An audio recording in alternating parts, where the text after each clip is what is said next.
नमस्कार दोस्तों, स्वागत है आपका जुगल सर ऑनलाइन क्लासेज में। मैं आपको आज कंप्यूटर पढ़ाने वाला हूं।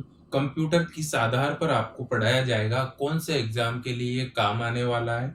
मेनली जो मैं पढ़ा रहा हूं ये आपके काम आने वाला है। फिलहाल में आई हुई भर्ती फिलहाल में यूपी में आई हुई भर्ती यूपी पीसीएल के आधार पर यूपी पीसीएल के आधार पर बहुत से मित्र हैं नए नए, जिनको मैं बता देता हूँ यूपी पीसीएल क्या होता है।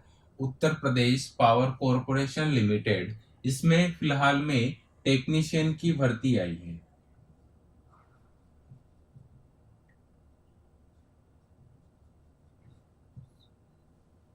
जिनके फॉर्म डालेंगे 1 जुलाई 2020। इसमें दो पेपर होते हैं, पेपर फर्स्ट और पेपर सेकंड। पेपर फर्स्ट में आपको पास होना अनिवार्य है, उसके बाद ही आप पेपर सेकंड दे सकते हैं। पेपर फर्स्ट में आपके आता है सिर्फ और सिर्फ कंप्यूटर। क्या आता है? सिर्फ और सिर्फ कंप्यूटर। और सेकंड में क्या क्या आता है? हिंदी, इंग्लिश, जनरल और जो आपके टेक्निकल है, जो आपके ट्रेड हैं, वो इसमें आता है। लेकिन सबसे पहले आपको कंप्यूटर पास करना पड़ेगा, और कंप्यूटर इतना हार्ड भी नहीं है कि आप इसे पास नहीं कर सकते। बिल्कुल आप इसे आसानी से पास कर सकते हैं, क्योंकि जो अपन पढ़ेंगे बिल्कुल बेसिक से पढ़ेंगे, और आपको किसी प्रकार की चिंता करने की आवश्यकता नहीं है कि मैंने तो कभी कंप्यूटर पढ़ा ही नहीं, ठीक है, या कभी चलाया ही नहीं। तो इस प्रकार की टेंशन लेना आप भूल जाइए। इसमें आपके 50 क्वेश्चन आएंगे। कितने? 50 क्वेश्चंस आएंगे, और प्रत्येक प्रश्न 1 नंबर का होगा। प्रत्येक प्रश्न 1 नंबर का होगा, अर्थात कितने नंबर का पेपर है टोटल? 50 नंबर का।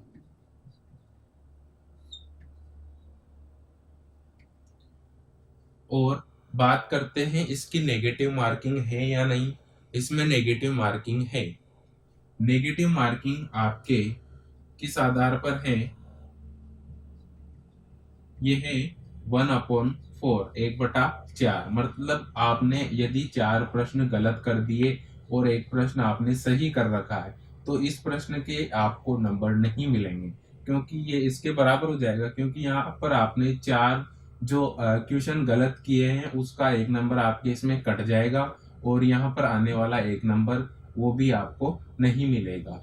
ठीक है, मतलब बराबर हो जाएगा। तो आपको बहुत ध्यान से करना है पेपर। जो प्रश्न आपको आता है वही करना है, और यहाँ पर बिल्कुल बेसिक सा पूछा जाता है, इतना प्रैक्टिकल नहीं पूछा जाता कि आपने ये जैसे कंप्यूटर चलाते हैं ना, जैसे अपन कंप्यूटर चलाते हैं वैसा बिल्कुल नहीं पूछा जाएगा। यहाँ पर आपके थ्योरेटिकल क्वेश्चन पूछे जाएंगे। कैसे? ठीक है, तो वो सब अपन इसमें पढ़ने वाले हैं। तो आइए शुरुआत करते हैं कंप्यूटर के बेसिक से। कंप्यूटर का बेसिक क्या है? कंप्यूटर के बेसिक से शुरुआत करते हैं। यहाँ पर आपको जो जानकारी मैं दूंगा वहां से आपके प्रश्न आने वाले हैं। सबसे पहले अपन डेफिनेशन ले लेते हैं, लेकिन डेफिनेशन से पहले ये समझ लेते हैं कंप्यूटर शब्द आया कहाँ से है। कंप्यूटर आपके जो शब्द हैं वो बना है अंग्रेजी भाषा के। कौन सी भाषा के? अंग्रेजी भाषा के कंप्यूट से। कंप्यूट से, जिसका मतलब होता है गणना। क्या होता है? गणना। मतलब कंप्यूटर का मुख्य कार्य गणना करना ही होता है। ठीक है, तो कंप्यूटर अंग्रेजी भाषा के कंप्यूट से बना है, जिसका मतलब होता है गणना। और यहीं पर अपने हिंदी भाषा, हिंदी में इसे इसी आधार पर, मतलब गणना करने का यंत्र है, इसी आधार पर संगणक कहा जाता है। क्या कहा जाता है मित्रों? संगणक इसे कहा जाता है। कंप्यूटर से बना है जिसका मतलब गणना करना, और इसी आधार पर इसे संगणक कहा जाता है, मतलब गणना करने की मशीन। कंप्यूटर का मुख्य कार्य क्या होता है? कंप्यूटर का मुख्य कार्य क्या होता है? डाटा को, जो डाटा होता है वो प्रोसेस करता है, डाटा प्रोसेस करता है। ये समझने से पहले अपन इसकी परिभाषाएं ले लेते हैं। डाटा प्रोसेसिंग और इंफॉर्मेशन, ये सब मैं आपको बताने वाला हूं, इसको नोट डाउन कर लीजिए अगर आवश्यकता हो तो।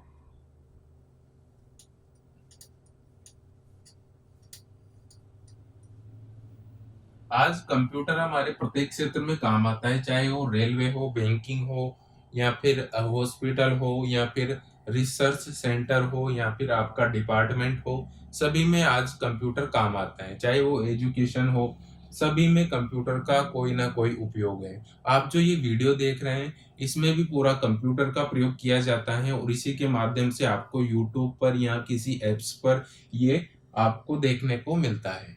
ठीक है दोस्तों, तो सबसे पहले ये क्लास अगर आपको अच्छी लग रही है तो आप इसे शेयर कर दीजिए अपने मित्रों के साथ। ये यूपीपीसीएल के आधार पर है।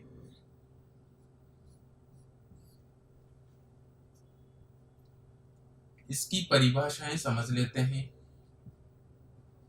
यहां से भी एग्जाम में प्रश्न आते हैं, कोई सा भी एग्जाम हो। अब ये यूपीपीसीएल बता दिया तो ऐसा नहीं है कि ये सिर्फ यूपीपीसीएल में ही आएगा, ये आपके कोई से भी एग्जाम में आ सकता है जिसमें कंप्यूटर आता होगा। बिल्कुल बेसिक है, और मैक्सिमम जो आपके एग्जाम होते हैं, चाहे कोई सा भी हो, राजस्थान में मान लो पटवारी का हो या पुलिस का हो, सभी में ये कॉमन है। या फिर टेक्नीशियन का हो, कोई सा भी, जैसे जयपुर मेट्रो में है, जयपुर मेट्रो का हो, किसी का भी हो, उसमें आपके बिल्कुल बेसिक जहां पर पूछा जाता है प्रत्येक एग्जाम में, ये आपके काम आने वाला है। ठीक है दोस्तों, परिभाषा। कंप्यूटर एक इलेक्ट्रॉनिक डिवाइस है। कंप्यूटर एक इलेक्ट्रॉनिक डिवाइस है, मतलब इलेक्ट्रॉनिक उपकरण है, जो क्या करता है, जो मैथमेटिकल गणनाएं करता है, मैथमेटिकल कैलकुलेशन ये करता है। क्योंकि इसका मुख्य कार्य गणना करने का होता है। मैथमेटिकल कैलकुलेशन मतलब गणितीय गणना, गणितीय गणना। अब गणितीय गणना का मतलब होता क्या है?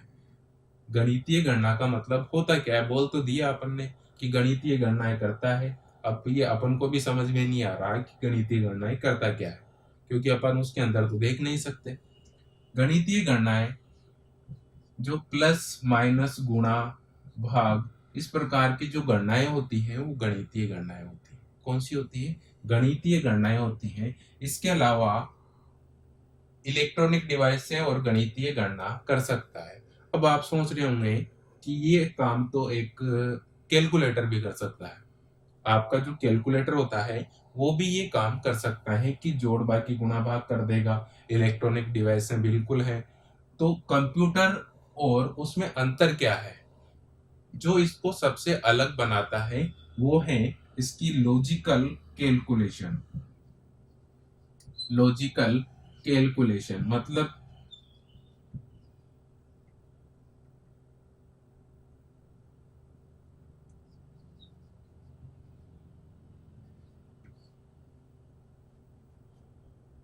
कैलकुलेशन मतलब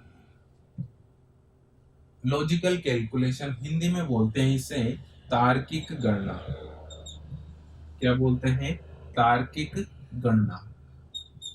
देखो, कंप्यूटर को, मनुष्य के अलावा सिर्फ कंप्यूटर ही ऐसा है जिसकी बुद्धि उच्च है मनुष्य की तुलना में। ठीक है, तो इसकी बुद्धि को हम कृत्रिम बुद्धि की संज्ञा भी देते हैं। कृत्रिम बुद्धि, किसकी बुद्धि? कंप्यूटर की बुद्धि को कृत्रिम बुद्धि, मतलब इंग्लिश में बोलते हैं आर्टिफिशियल इंटेलिजेंस। Artificial intelligence. देखिए, तार्किक गणना, मनुष्य के अलावा कंप्यूटर ही एकमात्र ऐसा है जो तार्किक गणनाएं कर सकता है।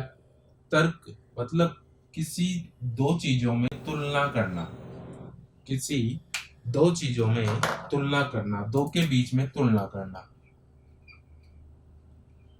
तुलना करना। अब तुलना किसमें करना, देखिए दोस्तों, जैसे मैं आपको देता हूं 97, 97 और 100। अब आप बताइए मुझे कौन सी संख्या बड़ी है, कौन सी छोटी है। आप बिल्कुल देखते ही इसका आंसर दे दोगे कि 100 बड़े हैं और 97 मतलब 97 छोटे हैं। ये आपने किस आधार पर बताया मुझे? ये आपने मुझे बताया तर्क के आधार पर, तर्क के आधार पर, क्योंकि आप में तर्क करने की क्षमता है। तर्क के आधार पर आपने बिल्कुल मुझे सही आंसर बता दिया कि 100 बड़े हैं और 97 छोटे हैं। या फिर मैं आपको एक और संख्या दे देता हूँ, 10 और 10। बताइए कौन सी बड़ी है कौन सी छोटी। आप कहोगे सर कि ये दोनों बराबर है। किस आधार पर बताया? तर्क के आधार पर। मतलब तार्किक गणना में यही आता है, जैसे less than, greater than, equal to, does not equal to, इस प्रकार के जो साइन होते हैं आपके, वो सब इसमें आते हैं। तो ये एक प्रकार की परिभाषा बन गई।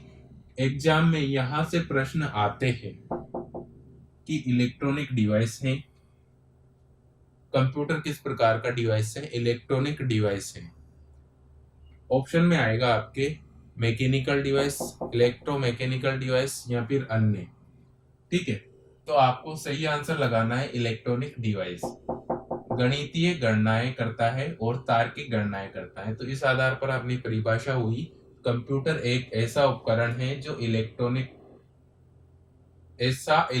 उपकरण है जो गणितीय गणना तथा तार्किक गणनाएं करता है। तो आप इसे एक बार स्क्रीनशॉट ले लीजिएगा और परिभाषा को नोट डाउन कर लीजिएगा अपनी नोटबुक में। नेक्स्ट परिभाषा आती है इसकी डाटा से संबंधित। देखिए दोस्तों किस प्रकार से कंप्यूटर डाटा को इंफॉर्मेशन में परिवर्तित कर देता है। कंप्यूटर डाटा को इंफॉर्मेशन में परिवर्तित कर देता है। ठीक है दोस्तों, अब डाटा क्या होता है? डाटा क्या होता है? डाटा को हिंदी में कहा जाता है आंकड़े। क्या कहा जाता है? आंकड़े। और इंफॉर्मेशन को कहा जाता है सूचना। ये व्यवस्थित नहीं होते हैं, ये अव्यवस्थित होते हैं। अव्यवस्थित आंकड़े होते हैं ये, और सूचनाएं व्यवस्थित होती है, व्यवस्थित होती है। यहाँ पर जो डाटा होता है ये होता है कंप्यूटर के काम का। किसके काम का? कंप्यूटर के काम का। और सूचनाएं ये होती है अपने काम की, मतलब यूजर के काम की, मतलब हमारे काम की। ठीक है दोस्तों, तो कंप्यूटर का एक मुख्य कार्य है कि ये डाटा को इंफॉर्मेशन में परिवर्तित कर देता है। डाटा को प्रोसेस करके इंफॉर्मेशन मतलब सूचना में परिवर्तित कर देता है। एक उदाहरण के जरिए इसको समझते हैं कि डाटा और इंफॉर्मेशन मतलब सूचना, आंकड़े और सूचना में अंतर क्या होता है। जैसे सपोज कीजिए, पहले जो आपके बिजली का बिल आता था, बिजली का बिल, तो वह पहले मीटर रीडिंग लेने आता था और अपनी डायरी में रीडिंग लिख लेता था। अब वो डायरी में उसने रीडिंग लिख रखी है, यदि आप उसको देखोगे तो आपको बिल्कुल भी समझ में नहीं आएगा कि इसमें कितना आएगा मेरा बिल या फिर कितना, बिल्कुल भी समझ में नहीं आएगा। पूरी आंकड़ों से भरी हो उसकी डायरी। फिर वो क्या करता है, वो अपने डिपार्टमेंट में जाता है और जो कंप्यूटर ऑपरेटर होता है जो बिल प्रिंट करके देता है उसको ये आंकड़े दे देता है। ये क्या करता है, उन आंकड़ों को कंप्यूटर में फीड करता है और कंप्यूटर उन आंकड़ों को प्रोसेस करके सूचना में परिवर्तित करके आपके सामने एक आउटपुट के रूप में क्या निकाल देता है, बिल निकाल देता है। अब वो बिल यदि आप देखोगे तो आपको बिल्कुल समझ में आ जाएगा कि कितना मेरा बिल आया है।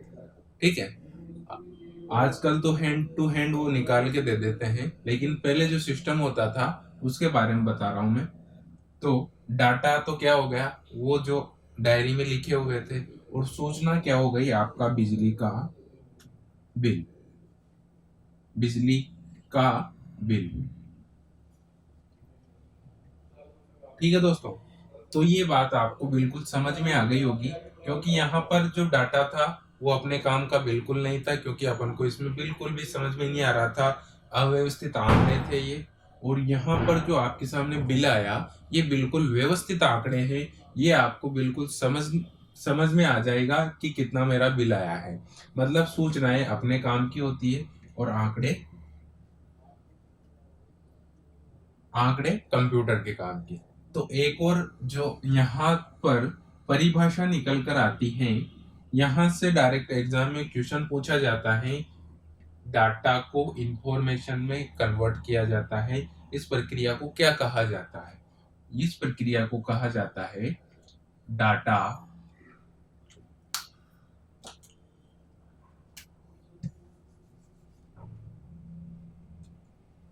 Data processing.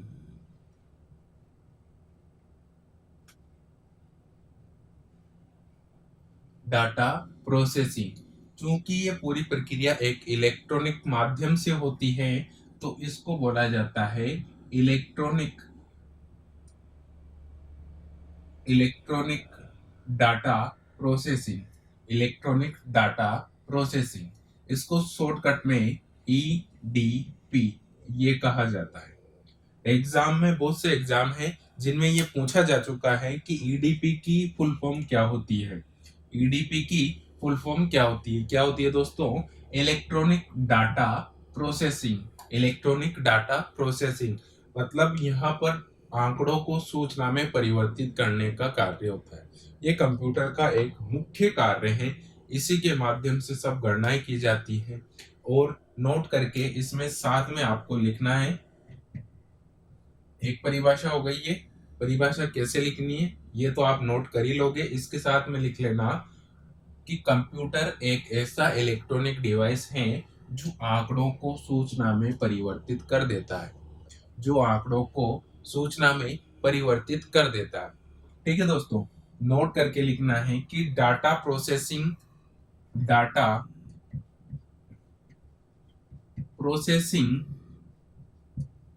से संबंधित डाटा प्रोसेसिंग से संबंधित कार्य में कंप्यूटर को हमेशा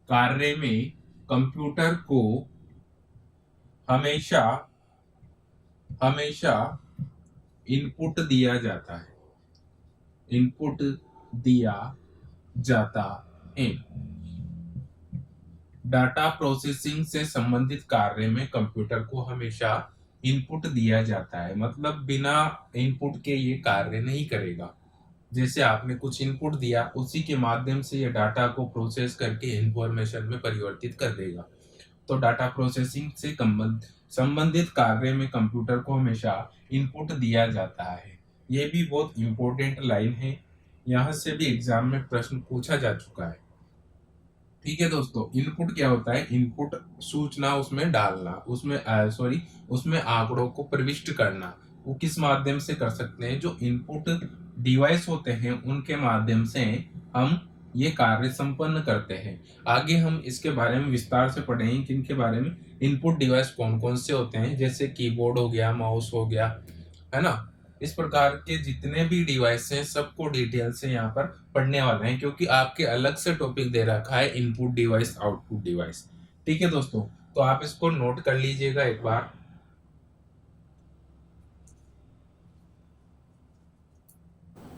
ठीक है दोस्तों, आपने इसका स्क्रीनशॉट ले लिया होगा।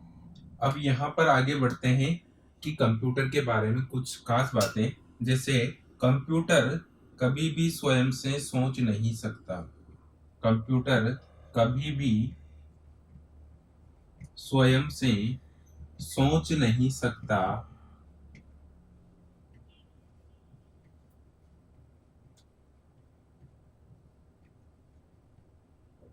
सोच नहीं सकता है, बल्कि यह सोच नहीं सकता, परंतु यह मानव द्वारा मानव द्वारा दिए गए निर्देशों की पालना करता है। मानव द्वारा दिए गए निर्देशों की पालना करता है।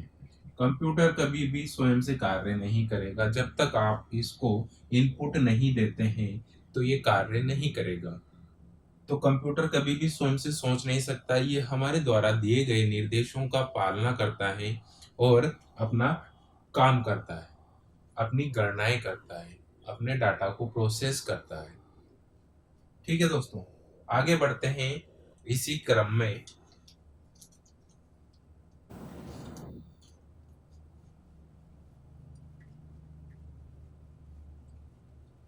कंप्यूटर की विशेषताएं। कंप्यूटर की विशेषताएं, यहाँ से भी कुछ प्रश्न आ सकते हैं एग्जाम में। ये भी बिल्कुल बेसिक इंफॉर्मेशन के अंदर आपके आता है।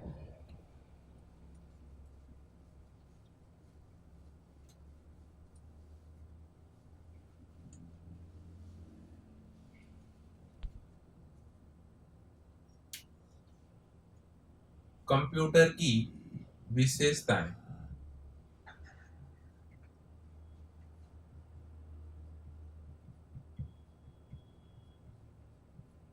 कंप्यूटर की विशेषताएं, कंप्यूटर की कौन कौन सी विशेषताएं होती हैं? विशेषताओं से मतलब ऐसी इसकी खूबियां जो हमें मजबूर करती हैं इसे चलाने के लिए। तो कौन कौन सी हैं? मतलब ऐसी कौन सी जरूरत है जिसके आधार पर हम कंप्यूटर का उपयोग आज प्रत्येक क्षेत्र में कर रहे हैं। चाहे कोई सा भी क्षेत्र हो, प्रत्येक क्षेत्र में आप कंप्यूटर का प्रयोग करते हैं। तो शुरू करते हैं कंप्यूटर की विशेषताओं के बारे में। स्पीड सबसे महत्वपूर्ण या सबसे पहली यहाँ पर आती है इसकी गति। एक तो गति, गति से मतलब क्या है? जैसे आप बाइक चलाते हैं तो किस स्पीड में आप बाइक चला रहे हैं, वो स्पीड नहीं। यहाँ पर गति का मतलब है कंप्यूटर का मुख्य कार्य होता है गणना करना का। कौन सा होता है? गणना करने का। तो कंप्यूटर जो है बहुत तेज गति से गणनाएं कर सकता है। तेज गति से गणनाएं कर सकता है।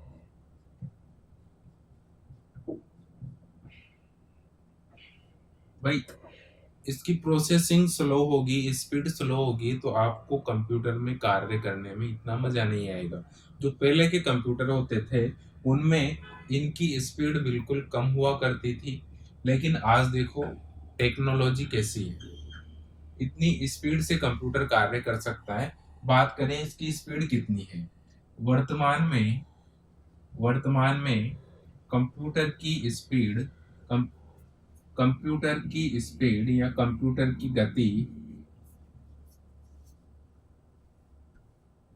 कंप्यूटर की गति 3 × 10⁻⁹ प्रति सेकंड।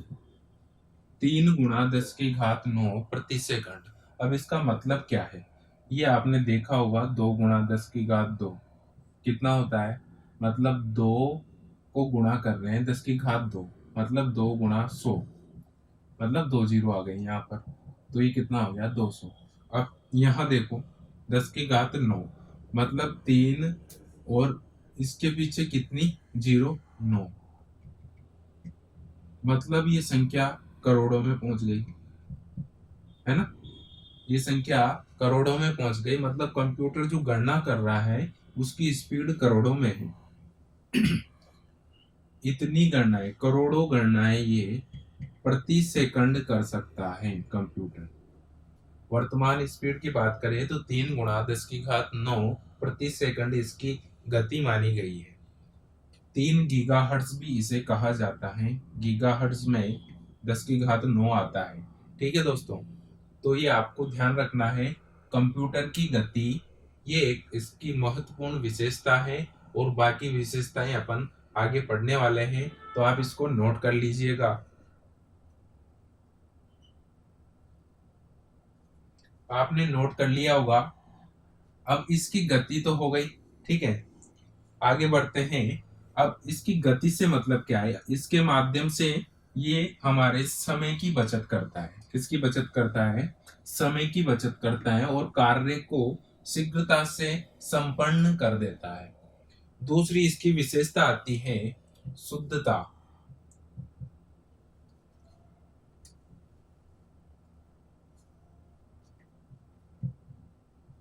एक्यूरेसी,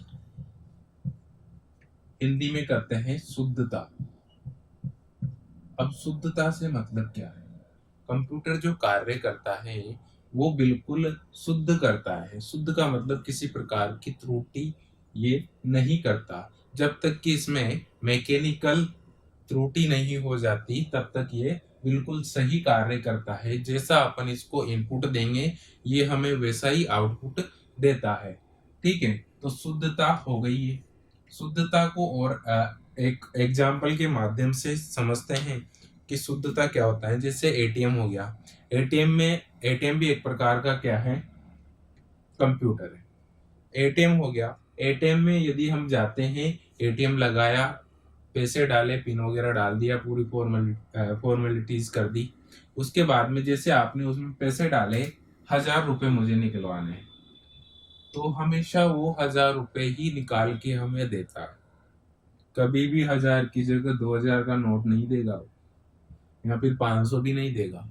देगा तो 1000 ही देगा, क्योंकि वो क्या है? कंप्यूटर है। और कंप्यूटर की विशेषता क्या है? शुद्धता।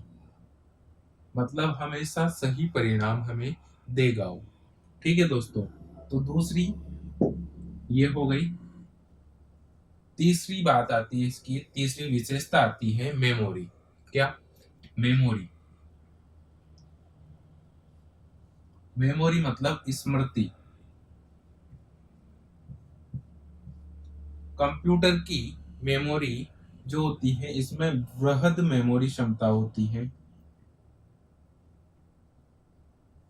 वृहद स्मृति होती है, या फिर विशाल भंडारण क्षमता होती है। विशाल भंडारण क्षमता इसमें होती है।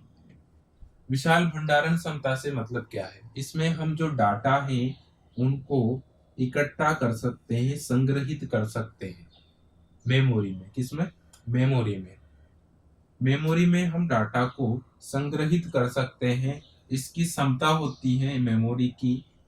ये अपन मेमोरी में विस्तार से पढ़ेंगे कि कितना जीबी में कितना क्या होता है, कितनी एमबी टीबी सब पढ़ लेंगे अपन मेमोरी में। तो ये तो बिल्कुल बेसिक सा हो गया कि कंप्यूटर की एक विशेषता है मेमोरी स्मृति, मतलब इसकी विशाल भंडारण क्षमता होती है। अगला आता है इसका बहुरूपिता, वर्सेटाइल।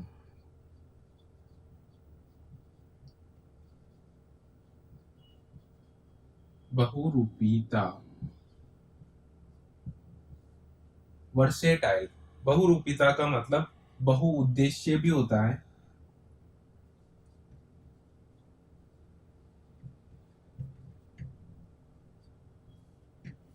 मतलब कंप्यूटर एक साथ अनेक कार्य कर सकता है।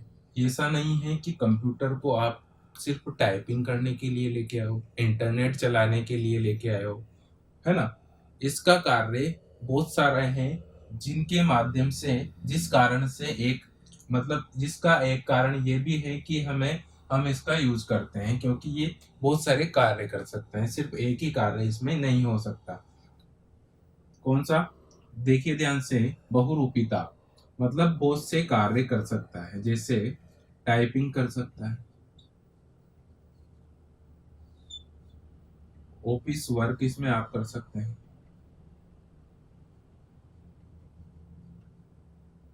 एंटरटेनमेंट के लिए मूवीज देख सकते हैं, सॉन्ग्स चला सकते हैं। और कौन से कार्य हैं दोस्तों? बताइए आप। ड्राइंग कर सकते हैं, पेंटिंग कर सकते हैं, ड्राइंग, पेंटिंग, ड्राइंग कर सकते हैं, पेंटिंग कर सकते हैं, मूवीज देख सकते हैं, मतलब बहुत से कार्य हैं। या फिर इंटरनेट पर आप कुछ भी सर्च कर सकते हैं, इंटरनेट को एक्सेस कर सकते हैं। ठीक है, तो ये सब कार्य इसके कंप्यूटर के हैं। इस कारण से हम कंप्यूटर को प्रयोग में लेते हैं। पहला हो गया गति, दूसरा हो गया शुद्धता, तीसरा हो गया स्मृति और चौथा हो गया बहुरूपिता। आप इसे नोट कर लीजिएगा यदि आपने नोट नहीं किया है तो। आपने इसको नोट कर लिया होगा। तो ये हैं इसके प्रमुख विशेषताएं। इसके अलावा और भी विशेषताएं हैं, आगे देखते हैं।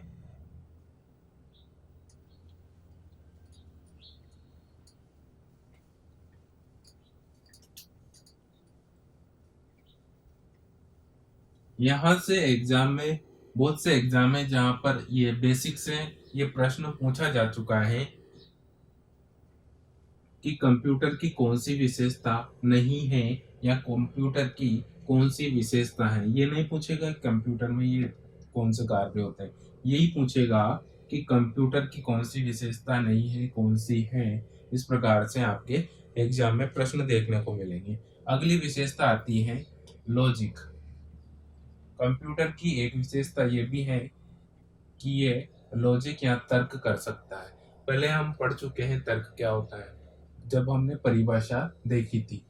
तो दोनों मतलब किसी में तुलना करना, तुलना करना और हमारे सामने रिजल्ट दे देना तुलना करके। तो ये कार्य कंप्यूटर आसानी से कर सकता है। जैसे सपोज कीजिए आज कोई सा भी एग्जाम होता है तो उसमें OMR सीट होती है आपके सामने।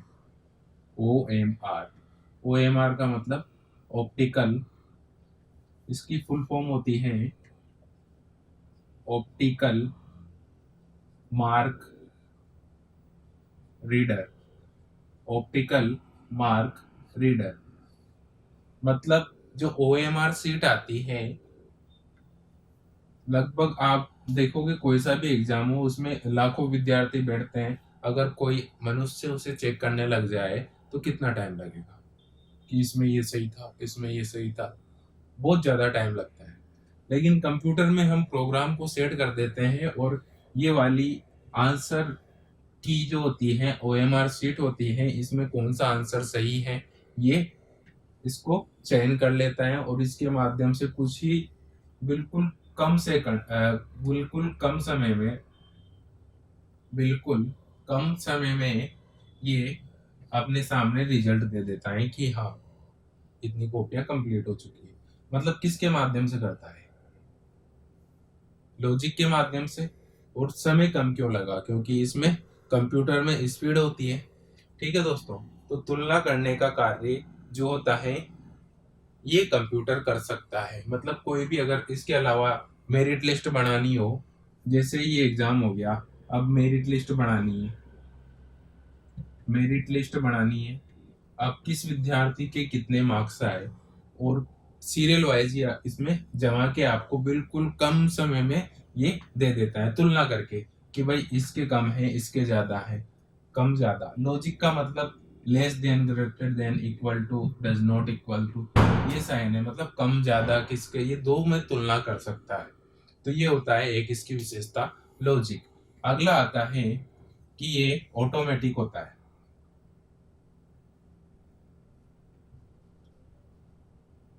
ऑटोमेटिक मतलब स्वचालित,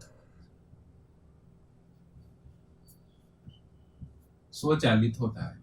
मतलब ये कंप्यूटर जो है इसमें हम किसी प्रकार का डाटा को इनपुट कर देते हैं, उसके बाद में ये स्वयं से कार्य करता है। मतलब इनपुट देना पड़ता है, उसके बाद में स्वयं से कार्य कर सकता है। जब तक आप इसे रोकोगे नहीं ये चलता रहेगा, जब तक वो कार्य संपन्न नहीं हो जाता। तो ऑटोमेटिक भी है। मतलब मेन मुख्य जो इसकी विशेषता है वो तो लॉजिक और स्पीड, एक्यूरेसी और मेमोरी, ये सब है। ठीक है दोस्तों, तो आगे इसकी और भी विशेषताएं हैं, वो बिल्कुल एग्जाम में नहीं पूछी जाएगी, लेकिन फिर भी अपनी सुविधा के लिए हम इसे नोट कर लेते हैं। कम लागत, कम लागत व कम आकार, ये भी एक विशेषता है, क्योंकि पहले जो कंप्यूटर आता था वो सिर्फ वैज्ञानिक ही यूज कर सकते थे या फिर इंजीनियर ही यूज कर सकते हैं, लेकिन आज इसका कम लागत है तो इसे कोई भी यूज कर सकता है। कम आकार है मतलब छोटा है, तो कहीं से भी इसको ले जाया और लाया जा सकता है। तो ये सब है इसकी विशेषताएं। ठीक है दोस्तों, आगे बढ़ते हैं। विश्वसनीयता एक और इसकी विशेषता है। विश्वसनीयता,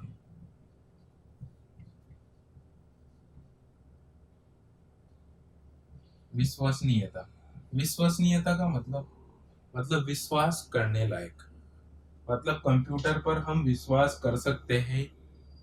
ठीक है, जैसे अपन समझते हैं जैसे अपन समझते हैं कि कोई भी कंपनी है, उसका पूरा कार्य कंप्यूटर पर किया जा सकता है। मतलब कंप्यूटर पर ही वो पूरी कंपनी टिकी हुई है। मतलब भरोसेमंद मान सकते हैं इसको, कंप्यूटर को। ये है विश्वसनीयता। तो ये सब इसकी विशेषताएं हैं। बाकी हम कल पढ़ेंगे। आज के लिए इतना ही। और क्लास आपको अच्छी लगी हो तो चैनल को आप सब्सक्राइब कीजिए, वीडियो को शेयर कीजिए और ज़्यादा से ज़्यादा लाइक कीजिए। नेक्स्ट क्लास इससे अच्छी होने वाली है। ठीक है दोस्तों, आज के लिए इतना ही। जय हिंद, जय भारत।